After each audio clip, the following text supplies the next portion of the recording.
Hello, this is Jacqueline again, and I'm going to do a summary of the group talk that we just completed.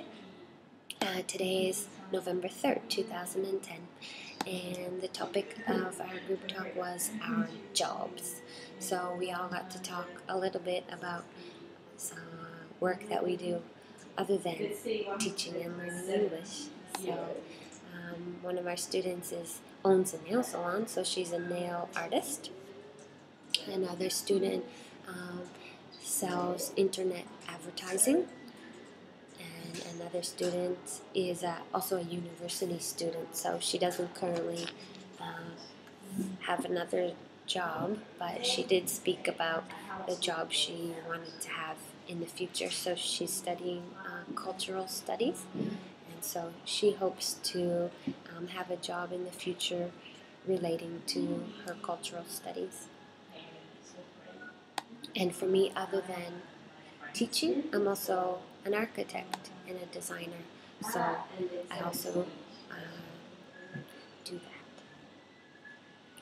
that. And our new vocabulary that we learned in today's group talk, the first one was the adjective familiar, so to be familiar with something, similar to the verb to know.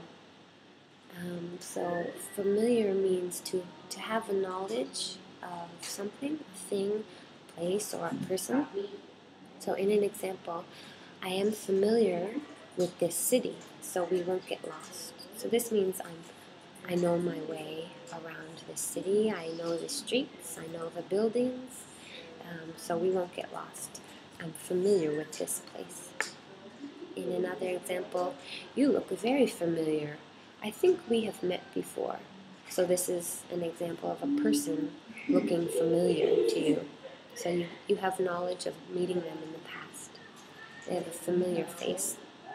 A familiar can also be something that is commonly known to people in general. So in an example, the Eiffel Tower is a familiar tourist attraction. So I have never seen the Eiffel Tower, but it's familiar to me because it's commonly known to a lot of people. So the Eiffel Tower is a familiar tourist attraction. And then, speaking about our jobs, we learned the noun real estate. And real estate is all of these things, so property, buildings, apartments, houses, or open land. It's a group of things called real estate. So people can buy real estate or rent or lease real estate, whether it's an apartment or a house or a building. And a person who works is a real estate agent. So in an example sentence, I want to rent a new apartment, so I should call the real estate company. And another sentence, Donald Trump owns a lot of real estate in New York City, so he owns buildings and houses and apartments, so he owns a lot of real estate. And then the new verb to motivate, and it's almost the same as or similar to the verb to encourage. So to give people energy, to say that they're really great and they can do it, and to building them up. In an example sentence, Tony Robbins motivates a lot of people to achieve their goals. So Tony Robbins is a familiar motivational speaker. So motivational is an adjective, so motivational speaker. And then another way to use motivate is as an adjective is to be motivated. So I am motivated. I was motivated by Tony Robbins' motivational seminar. Maybe that's a little difficult, but there are lots of ways that we can use to motivate. And then there's to have motivation.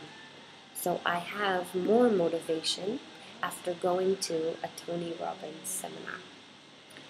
So that's the verb to motivate. So Tony Robbins And then there's the adjective motivational. So he is a motivational speaker, and he gives motivational seminars. And then to be motivated. So I am motivated. And then to have motivation. So I have motivation to achieve my goals. So I have this energy and excitement and drive to achieve my goals. And then there was one expression that we learned today, and it's to be looking forward to something. So when you're excited about an event or a situation, you can say, I'm really looking forward to that. In an example, I'm really looking forward to the Madonna concert this weekend, for example. So I'm really excited for the concert. I'm really looking forward to something. Those are the new things. And then during the group talk, of course, we're all practicing our English, so there are some small mistakes that are made, and often in prepositions. So the first mistake was, I want to work at foreign cities. Instead of using the preposition at, we use in. So I want to work in foreign cities.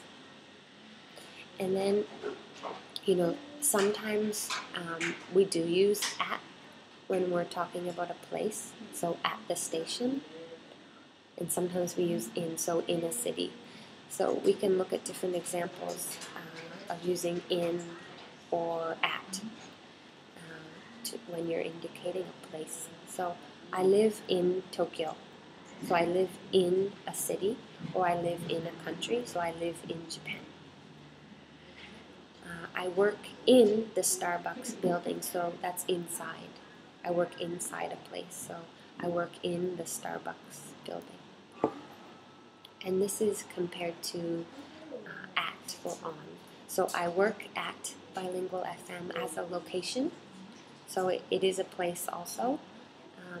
So I work at Bilingual FM. Or you can use on for a place sometimes. I live on Omotesando Dori, so I live on this street. Because of course you don't live in the street. Maybe you could confuse I live at Omotesando Dori. Maybe this is confusing, but the correct way is I live on Omotesando Dori. Other variations for prepositions would be with and for. So I work with Bilingual FM, or I work for Bilingual FM as an employee. So these prepositions are very difficult. But to repeat, the mistake was I want to work at foreign cities. And then, so of course, it's I want to work in foreign cities. And that was all that we talked about in the group talk. So, hope you learned something. Thank you.